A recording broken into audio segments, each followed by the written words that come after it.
કરે ઉપર ઉભીને. પછી આ ભગતને થયું કે આ વાણિયા ભાઈ હજી ભગવાનને ઓળખા નથી, હાલ એને કહું.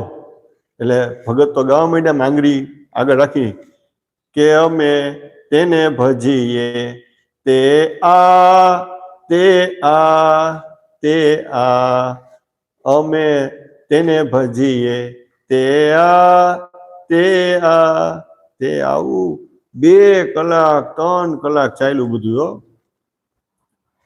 ભગવાન તો આવ્યા, ભગતનું છથરખું કર્યું, દરવાજા ગામથી પૈસા દીધા ભગવાને, ભગત ગામમાંથી નવા દરવાજા લઈ આવ્યા, મકાન સરસ બધું અપટુડેટ બધું કરી ગયા, અંદરથી પેલા કરતા સારું કરી ગયા. અને ભગવાન તો પાછા ગાડું લઈને ચાલ્યા ગયા.